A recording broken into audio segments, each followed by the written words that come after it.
ಕೆಂಡ ಸಂಪಿಗೆ ನಮ್ಮ ಕೆಂಡ ಸಂಪಿಗೆ. ನೀವೆಲ್ಲರೂ ಬಂದಿದ್ದು ನಮಗೆ ತುಂಬಾ ಖುಷಿ ಆಯ್ತು. ಇವತ್ತು ನನ್ನ ಮುದ್ದು ನಾದ್ನಿ ಜಾನ್ವಿ ಬರ್ತ್ಡೇ. ಇವಳು ಜೀವನದಲ್ಲಿ ಖುಷಿಯಾಗಿರ್ಲಿ, ಯಾವಾಗ್ಲೂ ನಗ್ನಗ್ತಾ ಇರ್ಲಿ, ಇವಳು ಆಸೆ ಪಟ್ಟಿದ್ದೆಲ್ಲ ಈಡೇರ್ಲಿ ಅಂತ ನಾವೆಲ್ಲರೂ ವಿಶ್ ಮಾಡೋಣ. ಜಾನು, cake cut.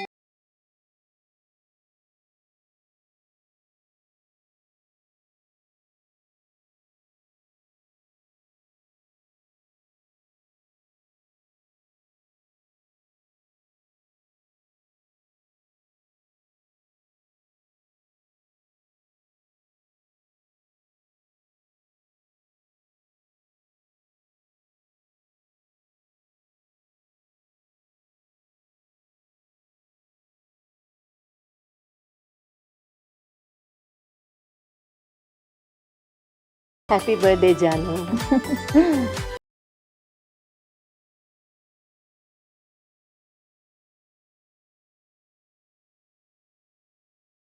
Happy birthday.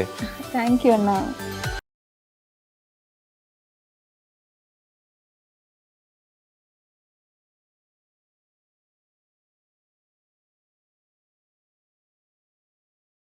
Happy birthday ಜಾನು.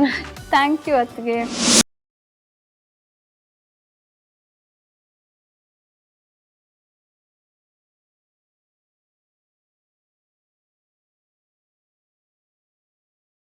ಎಕ್ಸ್ಕ್ಯೂಸ್ ಮೀ ಜಾನು, ನಾನು ನಿಮ್ಮ ಅಣ್ಣನ ಹತ್ರ ಸ್ವಲ್ಪ ಮಾತಾಡಬೇಕು. ಹೋಗಿ ಹೋಗಿ ಹೋಗಿ, ಅಣ್ಣ ನಾಚ್ಕೊಂಡು ರೂಮಿಗೆ ಹೋದ ಅನ್ಸುತ್ತೆ. ನೀವು ಆರಾಮಾಗಿ ಹೋಗಿ ಮಾತಾಡಿ.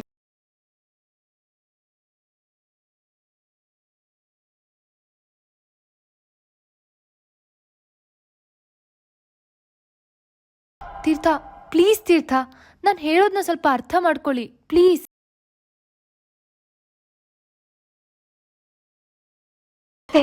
ಬನ್ನಿ ಒಂದು ನಿಮಿಷ. ಅವಳ್ದು ಯಾಕೋ ಅತ್ತಿವಾಯ್ತು. ಬನ್ನಿ ಅತ್ತ. ಅಲ್ಲ, ಅವಳು ಹಿಂದೆನೇ ಹೋಗ್ತಿದ್ದಾಳೆ, ನೀನ್ ಯಾಕೆ ತಡಿತಾ ಇದೆಯಾ? ಹೋಗ್ಲಿ ಬಿಡಿ, ಅವ್ರ ಮನ್ಸಲ್ಲಿ ಇನ್ನೂ ನೋವಿರುತ್ತಲ್ವಾ. ಒಂದೆರಡು ಮಾತಾಡಿದ್ರೆ ಅವ್ರಿಗೂ ಮನ್ಸು ಹಗುರ ಆಗುತ್ತೆ. ಸಾಹೇಬ್ರು ಅವ್ರಿಗೆಲ್ಲಾನು ಅರ್ಥ ಮಾಡಿಸ್ತಾರೆ. ಈಗ ನೀವಲ್ಲೋದ್ರೆ ಅವ್ರ ಖುಷಿ ಹಾಳಾಗಲ್ವಾ? ಏನ್ ಹಾಳಾಗೋದು? ಅವಳು ಖುಷಿ ಕಟ್ಕೊಂಡು ನನಗೇನಾಗ್ಬೇಕು? ಏನ್ ಮಾತಾಡ್ಕೊಂಡು ನಿಂತ್ಬಿಟ್ಟೆ? ಕೇಕ್ ಕಟ್ ಮಾಡಿದಲ್ಲ ಮುಗೀತು. ಈಗ ಬಂದ್ ಗೆಸ್ಟ್ಗಳೆಲ್ಲ ಊಟಕ್ಕೆ ಬರ್ತಾರೆ. ಊಟ ರೆಡಿ ಇದೆಯೋ ಇಲ್ವೋ? ಏಯ್, ನಾಲ್ಗೆ ಮೇಲೆ ನಿಗಾ ಇರ್ಲಿ. ಇವಳೇ ನಿಮ್ ಮನೆಗೆ ಕೆಲಸದವಳಲ್ಲ. ನೀನ್ ಅತ್ಕೆ ಅನ್ನೋದು ನೆನ್ಪಿರ್ಲಿ. ಪಪ್ಪ ದೇವ್ರಿ, ಇವಾಗ ನಾನು ಈ ರಿಲೇಶನ್ಶಿಪ್ಸ್ ಎಲ್ಲ ಇಟ್ಕೊಂಡು ಏನ್ ಮಾಡ್ಲಿ? ಗೆಸ್ಟ್ಗಳೆಲ್ಲ ಇವಾಗ ಊಟಕ್ಕೆ ಬರ್ತಾರೆ. ಇವ್ಳು ಊಟ ರೆಡಿ ಮಾಡಲ್ಲ ಅಂತ ಏನಾದ್ರು ಹೇಳಿದ್ರೆ ನಾನು ಹೋಟೆಲಿಂದ ಆದ್ರೂ ಊಟ ತರಿಸ್ತಾ ಇದ್ದೆ. ಜಾನ್ವಿ ಅವರೇ, ಅಡುಗೆ ಎಲ್ಲ ಸಿದ್ಧವಾಗಿದೆ. ಬಂದವ್ರಿಗೆ ಊಟಕ್ಕೆ ಏನು ಕೊರತೆ ಇಲ್ಲ. ಆ ಕೆಲಸ ನಾನು. Don't touch me. ಜಾನು, ಅಲ್ಲೇನ್ ಮಾಡ್ತಿದ್ಯಾ? ಬಂದೆ ಅದಕ್ಕೆ. Enjoy the party. ಬಾ, ಇಲ್ಲಿ ಬನ್ನಿ. Excuse me. Thank you. Music.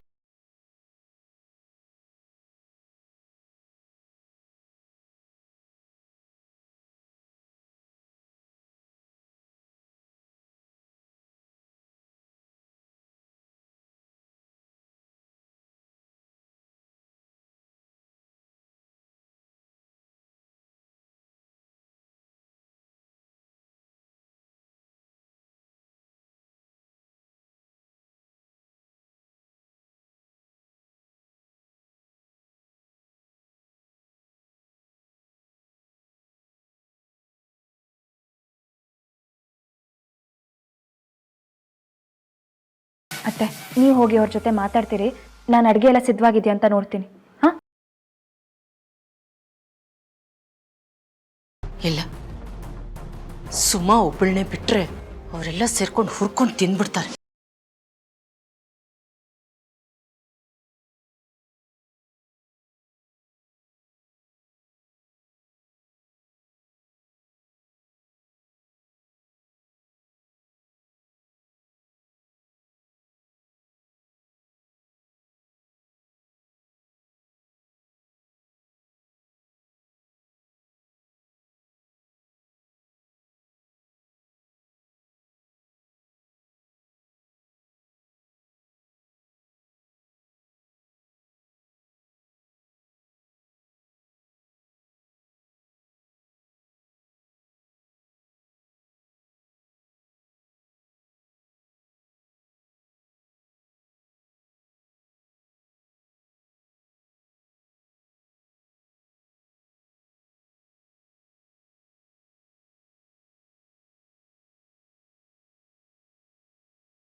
ಕಿವಿನೇ ಕಿತ್ತೋಗೋ ಥರ ಸೌಂಡ್ ಹಾಕಿದಾಳೆ. ಇವಳು ಇದನ್ನ ಮನೇಲಿ ಕೊಡ್ಲಾ ಬಬ್ಬನ್ ಕೊಡ್ಲಾ? ಛೇ, ಸ್ವಲ್ಪನೂ ಬುದ್ಧಿ ಇಲ್ಲ. ಅತ್ತೆ, ನಂಗೂ ಇದೆಲ್ಲ ಹೊಸದು. ಇಷ್ಟೊಂದು ಜೋರಾಗಿ ಹಾಡು ಹಾಕೊಂಡು ಕುಣಿತಾರೆ ಅಂತ ನಾನು ಅನ್ಕೊಂಡೇ ಇರಲಿಲ್ಲ. ನಮ್ಮ ಕಾಲೋನಿಲಿ ಗಣೇಶ ಹಬ್ಬಕ್ಕೋ ದೀಪಾವಳಿ ಹಬ್ಬಕ್ಕೋ ಈ ಥರ ಕುಣಿತಿದ್ರು. ಆದ್ರೆ ಇಲ್ಲಿ ಹುಟ್ಟಹಬ್ಬಕ್ಕೆ ಮನೇಲಿ ಇಷ್ಟೊಂದು ಕುಣಿತಾರೆ. ಇದೆಲ್ಲ ನಿಂಗೆ ಇಷ್ಟ ಆಗ್ತಾ ಇದೆಯಾ? ಶಬ್ದ ಇಷ್ಟ ಆಗದೆ ಇರ್ಬೋದು ಅತ್ತೆ, ಆದ್ರೆ ಅವ್ರ ಮುಖದಲ್ಲಿ ಅಷ್ಟು ನಗು, ಎಷ್ಟು ಸಂತೋಷವಾಗಿದ್ದಾರೆ ನೋಡಿ. ಅದ್ ನೋಡಕ್ಕೆ ಚಂದ. ಹುಚ್ಚ ಹುಡುಗಿ ನೀನು. ಇರು ಬಂದೆ. ಅತ್ತೆ, ಎಲ್ಲಿ ಹೋಗ್ತಿದ್ದೀರಾ? ಯಾಕೆ ಎಲ್ಲದಕ್ಕೂ ನನ್ನ ತಡಿತೀಯಾ? ಒಂದ್ ನಿಮಿಷ ಸುಮ್ಮನಿರು. ಏ ಜಾನು, ಜಾನು! ಅಯ್ಯೋ ತೀರ್ಥ ಪ್ಲೀಸ್ ನಿಂತ್ಕೊಳ್ಳಿ. Teertha please. Teertha please let me explain. ನಾನು ಯಾಕೆ ಹೀಗೆ ಮಾಡಿದೆ ಅನ್ನೋದಕ್ಕೊಂದು ಕಾರಣ ಇದೆ. ಪ್ಲೀಸ್ ನನ್ನ ಪ್ರೀತಿನ ಅರ್ಥ ಮಾಡ್ಕೊಳ್ಳಿ. ನೀವು ನನ್ನ ಪ್ರೀತಿನ ಅರ್ಥ ಮಾಡ್ಕೋಬೇಕಾಗಿತ್ತು. ಮಾಡ್ಕೊಂಡಿದ್ದಿದ್ರೆ ನೀನು ಈ ನಾಟಕ ಆಡ್ತಾ ಇರಲಿಲ್ಲ. I was scared. ನಾನು ಹೆದ್ರು ಬಿಟ್ಟಿದ್ದೆ ತೀರ್ಥ. ಮನೇಲಿ ನಿಮ್ಗೂ ಸುಮಾನಿಗೂ ಶಾಸ್ತ್ರ ಆಗ್ತಿದೆ ಅಂತ ಗೊತ್ತಾದ ಮೇಲೂ ನಾನು ಹೇಗೆ ನೋಡ್ಕೊಂಡಿರ್ಲಿ ಹೇಳಿ? ನೀವು ನನ್ನಿಂದ ಎಲ್ಲಿ ದೂರ ಆಗ್ತಿರೋ ಅನ್ನೋ ಭಯಕ್ಕೆ ನಾನು ಹಾಗೆಲ್ಲ ನಾಟಕ ಮಾಡ್ಬೇಕಾಯ್ತು. ಅಂದ್ರೆ ನನ್ನ ಕ್ಯಾರೆಕ್ಟರ್ ಮೇಲೂ ನಿನ್ನ ನಂಬಿಕೆ ಇಲ್ವಾ? ಅಯ್ಯೋ ಹಾಗಲ್ಲ ತೀರ್ಥ, ಪ್ಲೀಸ್ ನನ್ನನ್ನು ತಪ್ಪು ತಿಳ್ಕೊಬೇಡಿ. ಅದು ಅತ್ತೆ ಬಂದು ನಿಮ್ಮನ್ನ ಮರ್ತು ಬಿಡು ಅಂತ ಹೇಳಿದ್ರು. ನನಗೆ ಹೇಗಾಗಬೇಕು ಹೇಳಿ? ಒಂದು ಸಲಕ್ಕೆ ನನ್ನ ಜೀವನೇ ಹೋದಾಗಾಯ್ತು. ನಾನು ನೀವು ಒಂದಾಗಲ್ಲ ಅಂತ ಅನ್ನಿಸ್ತು. ಅದಕ್ಕೆ ಅದಕ್ಕೆ ನನ್ನ ಹತ್ರ ಹೇಳಬೇಕಾಗಿತ್ತು. ಆದ್ರೆ ನಿಮಗೆ ನನ್ನ ಹತ್ರ ಹೇಳಬೇಕು ಅಂತಾನೆ ಅನ್ಸ್ಲಿಲ್ಲ ಅಲ್ವಾ? ಯಾಕಂದ್ರೆ ನಿನಗೆ ನನ್ನ ಮೇಲೆ ನಂಬಿಕೆನೇ ಇಲ್ಲ. ನೀವು ಮಾಡಿರೋ ನಾಟಕದಿಂದ 2 ಸಮಸ್ಯೆಗಳಾಯ್ತು. ಒಂದು, ನನಗೆ ನಿಮ್ಮ ಮೇಲೆ ನಂಬಿಕೆ ಹೋಯ್ತು. ಇನ್ನೊಂದು, ನನ್ನ ಮೇಲೆ ನಂಬಿಕೆ ಇಲ್ಲ ಅಂತಾನೆ ಗೊತ್ತಾಯ್ತು.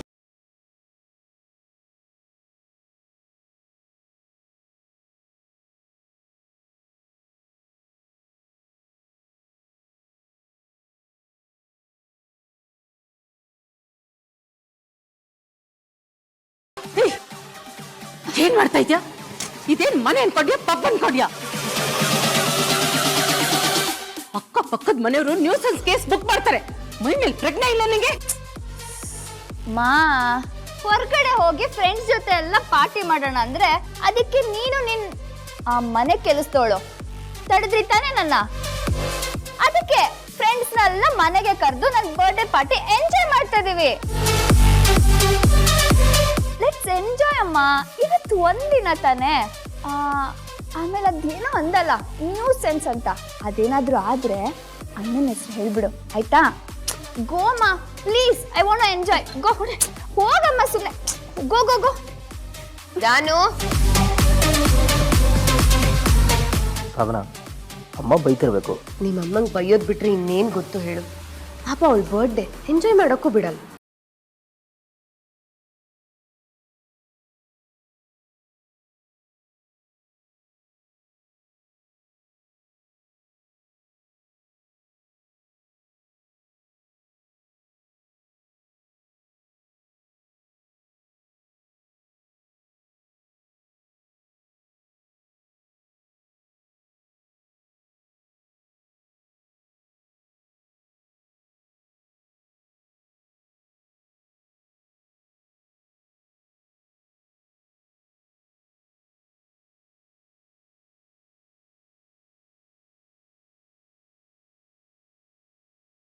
ನಂಬಿಕೆ ಇಲ್ಲ ಅಂದಮೇಲೆ ಈ ಸಂಬಂಧಕ್ಕೆ ಬೆಲೆನೇ ಇಲ್ಲ. ದಯವಿಟ್ಟು ಹಾಗೆ ಹೇಳ್ಬೇಡಿ. ನಾನು ಇದನ್ನೆಲ್ಲ ಮಾಡ್ತಿರೋದು ನಮ್ಮ ಪ್ರೀತಿ ಉಳಿಸ್ಕೊಳ್ಳೋದಕ್ಕೋಸ್ಕರ. ನಾವಿಬ್ರು ಒಂದಾಗಬೇಕು ಅನ್ನೋ ಕಾರಣಕ್ಕೋಸ್ಕರ ಮಾಡಿದ್ದು. ನೀವಿಲ್ಲ ಅಂದರೆ ನಾನು ಬದುಕಿರಲ್ಲ. ಪ್ಲೀಸ್ ಇದು ಒಂದ್ಸಲ ನನ್ನನ್ನು ಕ್ಷಮಿಸ್ಬೇಡಿ. ನಾನು ನಿಮ್ಮ ನಂಬಿಕೆಗೆ ಯಾವತ್ತೂ ಇನ್ನು ಮೋಸ ಮಾಡಲ್ಲ. ನೋಡಿ, ನೀವು ನನಗೆ ಪ್ರಾಮಿಸ್ ಮಾಡಿದ್ದೀರಾ ಎಲೆಕ್ಷನ್ ಮುಗಿದ್ಮೇಲೆ ನನ್ನನ್ನು ಮದುವೆ ಆಗ್ತೀನಿ ಅಂತ. ನಾನು ನಿಮ್ಮನ್ನು ನಂಬ್ತೀನಿ. ಪ್ಲೀಸ್ ನಿತ್ಯ, ಪ್ಲೀಸ್.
ಬಂದಿರೋದು ನಿನ್ಗೆ? ಅವಳು ಮೈ ಕೈ ಮುಟ್ಕೊಂಡು ಕುಣಿಯಷ್ಟು ಧೈರ್ಯನ ನಿನ್ಗೆ? ಏಯ್ ಯಾವಳೆ ನೀನು? ಆಫ್ಟರ್ ಆಲ್ ಸರ್ವೆಂಟ್ ನೀನು.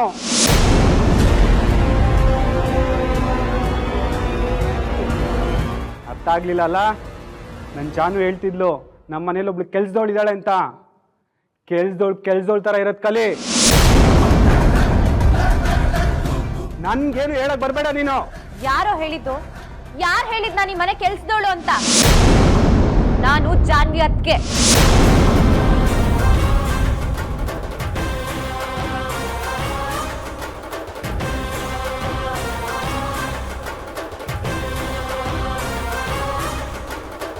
ಬಾ ಜಾನು, ಇವಳು ಮಾತೇನು ಕೇಳೋದು, ನಾವು ಡ್ಯಾನ್ಸ್ ಮಾಡೋಣ. Command darling.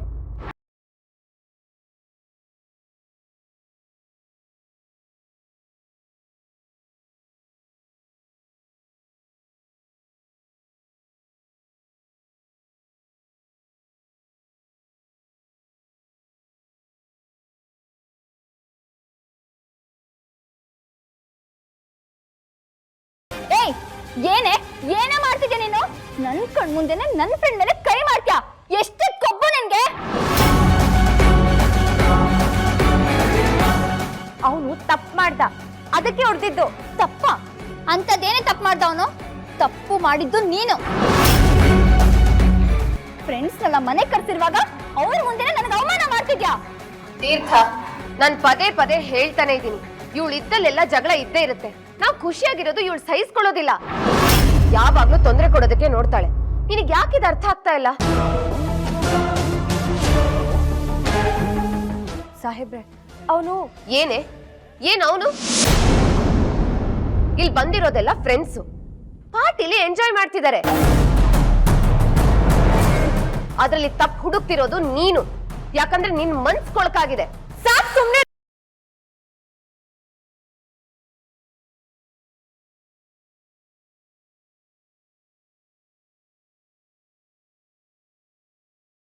ನೀವು ಬೈದಾಗೆಲ್ಲ ಬೈಸ್ಕೊಂಡಿರೋದಕ್ಕೆ ಆಗಲ್ಲ ನನ್ನ ಕೈಲಿ. ನೀವೆಲ್ಲ ತಪ್ಪು ಮಾಡ್ತಿದ್ದೀರಾ, ಅದನ್ನೆಲ್ಲ ನನ್ನ ಕಣ್ಣಾರೆ ನೋಡ್ಕೊಂಡು ಸುಮ್ಮನೆ ಕೂತ್ಕೊಳ್ಳಕ್ ಆಗಲ್ಲ.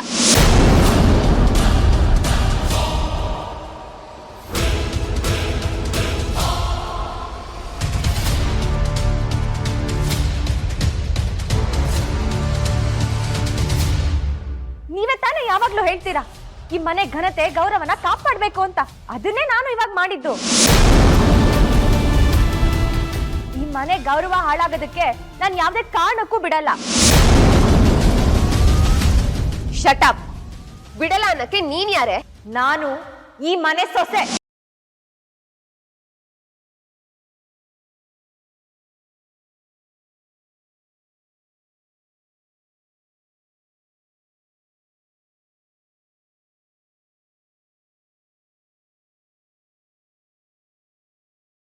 ಕೇಳಿಸ್ಕೊಂಡ್ಯಾಣ? ಕೇಳಿಸ್ಕೊಂಡ್ಯಾ? ಇವಳು ಈ ಮನೆ ಸೊಸೆ ಅಂತೆ. ನನ್ ಬೋರ್ಡ್ ದಿನ ನನ್ ಖುಷಿ ಕಿತ್ಕೊಂಡೋಳು ಈ ಮನೆ ಸೊಸೆನಾ? ಏಯ್, ನಿನ್ನ ಯಾರು ಈ ಮನೆ ಸೊಸೆ ಅಂತ ಹೇಳಿದ್ದು? ನೀನು ಈ ಮನೆ ಸೊಸೆ ಅಲ್ಲ.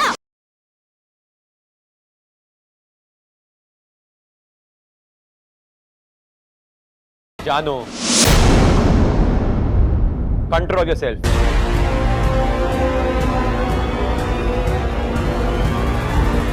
ಸುಮ್ನವ್ರೆ, ನಿಮ್ ಜೊತೆ ಮಾತಾಡ್ಬೇಕು, ಬನ್ನಿ. ಸಾಹೇಬ್ರೆ, ಇಲ್ಲಿ ಏನೇನೋ ನಡೀತಾ ಇದೆ. ಇದನ್ನೆಲ್ಲ ನೋಡ್ಕೊಂಡು ನೀವು ಸುಮ್ಮನೆ ಹೇಗಿರ್ತೀರಾ? ನೋಡಿದ್ಯಾಣ, ಇವಳು ಈ ಮನೆಗೆ ದೊಡ್ಡ ಯಜಮಾನಿ ಅಂತ ಅನ್ಕೊಂಬಿಟ್ಟಿದ್ದಾಳೆ. ಆದ್ರೆ ಇವಳಿಗೆ ನಿಜ ಏನು ಅಂತ ಗೊತ್ತಿಲ್ಲ.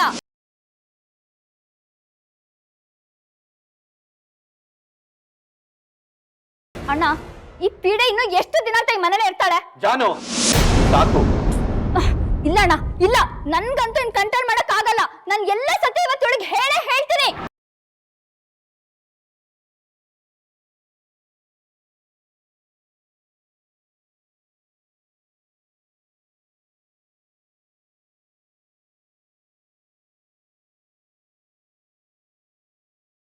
ಸುಮ್ನೀರು ಅಂತ ಹೇಳಿದೆ ತಾನೆ.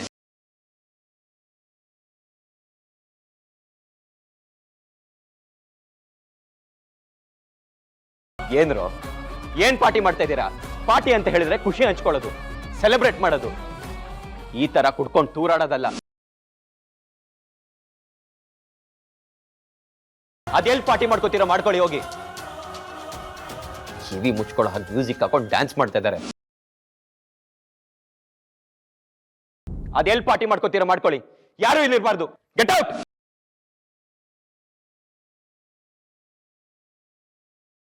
ಗೆಟ್ ಔಟ್ ಒಂದೇ.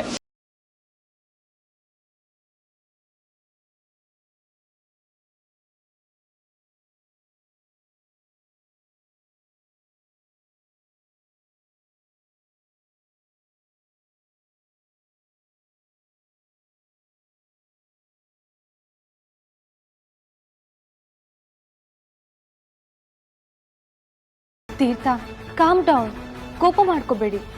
ನಿಮಗ್ ಬೇರೆ ಸೆಪರೇಟ್ ಆಗಿ ಹೇಳ್ಬೇಕಾ?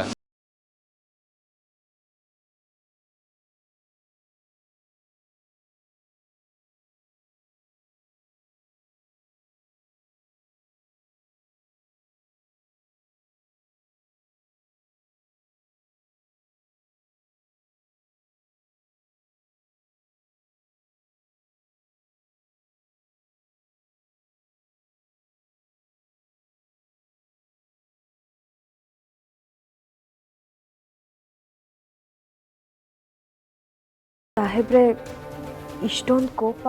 ಸುಮ್ಮನೆ ಅವ್ರೆ, ಬನ್ನಿ.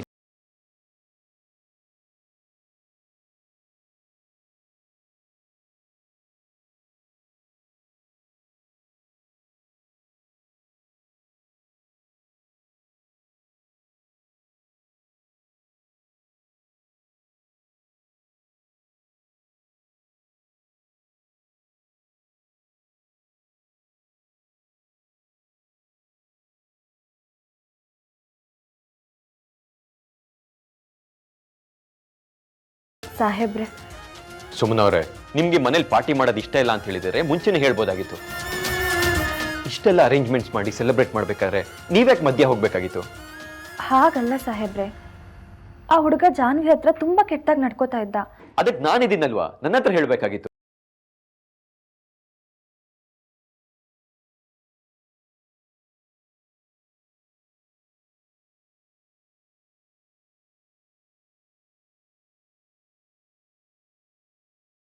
ಈ ಮನೆಗೆ ಕೆಲವೊಬ್ರು ಇನ್ನೂ ನಿಮ್ಮನ್ನು ಒಪ್ಕೊಂಡಿಲ್ಲ.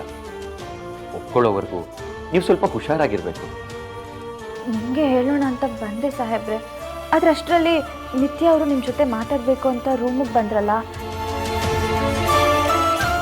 ಮತ್ತೆ ಯಾಕೆ ತೊಂದರೆ ಕೊಡೋದು ಅಂತ. ಸುಮನ ಅವರೇ, ದಯವಿಟ್ಟು ಅರ್ಥ ಮಾಡ್ಕೊಳ್ಳಿ. ಮನೇಲಿ ಪ್ರತಿದಿನ ಈ ರೀತಿ ಗಲಾಟೆ ಆಕ್ಷೇಪಗಳು ಬಂದಾಗ ಎಲ್ಲರೂ ಪಾಯಿಂಟ್ ಔಟ್ ಮಾಡೋದು ನಿಮ್ಮನ್ನ. ನಿಮ್ಗೊಂದು ಮಾತು ಹೇಳ, 16 ವರ್ಷಗಳಿಂದ ಒಂದು ಫ್ಯಾಮಿಲಿ ಒಂದು ರೀತಿ ಬದುಕ್ತಾ ಇರುತ್ತೆ, ನೀವು ಒಂದು ರೀತಿ ಬದುಕ್ತಾ ಇರ್ತೀರ. ನೀವು ಈ ಮನೆಗೆ ಬಂದ್ಮೇಲೆ ಈ ಪರಿಸರಕ್ಕೆ ಹೊಂದ್ಕೋಬೇಕೆ ಹೊರತು ನಿಮ್ಮ ಪರಿಸರಕ್ಕೆ ಅವ್ರನ್ನ ಹೊಂದಿಸ್ಕೋಬಾರ್ದು. ಇಲ್ಲಿರೋರ್ನ ನಿಮ್ಮ ಪರಿಸರಕ್ಕೆ ಹೊಂದಿಸ್ಕೋತೀನಿ ಅಂತ ಹೊರಟ್ರೆ ನೀವು ವಿರೋಧ ಕಟ್ಕೋಬೇಕಾಗುತ್ತೆ. ತಪ್ಪಾಯ್ತು ಸಾಹೇಬ್ರೆ, ನನ್ನಿಂದ ತಪ್ಪಾಯ್ತು. ಒಂದೊಂದ್ಸರಿ ನಾನು ಈ ಮನೆಗೆ ಲಾಯಕ್ಕಾದವಳಲ್ಲ ಅಂತ ನನ್ಗನ್ಸುತ್ತೆ. ಆದರೆ ನೀವು ಅತ್ತೆ ತೋರಿಸ್ತಿರೋ ಪ್ರೀತಿಗೆ ಈ ಮನೆ ಗೌರವ ಘನತೆಯನ್ನು ಕಾಪಾಡೋದು ನನ್ನ ಕರ್ತವ್ಯ ಅಂತ ಅನ್ಸಿ ನಾನು ದುಡುಕ್ಬಿಡ್ತೀನಿ ಅಷ್ಟೇ. ನಾನು ಹಾಗೆ ನಡ್ಕೊಂಡಿದ್ದು ಜಾನ್ವಿಯವ್ರ ಬಗ್ಗೆ ಯಾರೂ ತಪ್ಪಾಗಿ ಮಾತಾಡಬಾರ್ದು, ತಪ್ಪಾಗಿ ನಡ್ಕೋಬಾರ್ದು ಅನ್ನೋ ಕಾರಣಕ್ಕೆ. ಅದು ಬಿಟ್ಟು ಅವ್ರ ಮನ್ಸಿಗೆ ನೋವು ಮಾಡಬೇಕು ಅಂತ ಯಾವ ಉದ್ದೇಶನೂ ಇಲ್ಲ. ಸುಮನ ಅವರೇ, ಅದು ನನ್ಗೆ ಅರ್ಥ ಆಗುತ್ತೆ, ಅವ್ರಿಗೆ ಅರ್ಥ ಆಗ್ಬೇಕಲ್ವಾ? ಅಲ್ಲಿ ತಂಗಿ ಕೆನ್ನೆಗೆ ಹೊಡೆದು ಇವಳ ಜೊತೆಲಿ ಮಾತಾಡ್ತಾ ನಿಂತಿದ್ಯಾ? ಅತಿ ಆಯ್ತು ತೀರ್ಥ. ಅದಕ್ಕೆ ಅದು ಅದು ಇಲ್ಲ ಇದು ಇಲ್ಲ, ಇವತ್ತೊಂದು ಇತ್ಯರ್ಥ ಆಗ್ಲೇಬೇಕು. ಬಾ ನನ್ ಜೊತೆಗೆ. ಅಲ್ಲ ಅದಕ್ಕೆ ಬಾ ನನ್ ಜೊತೆಗೆ ಎಂದೆ.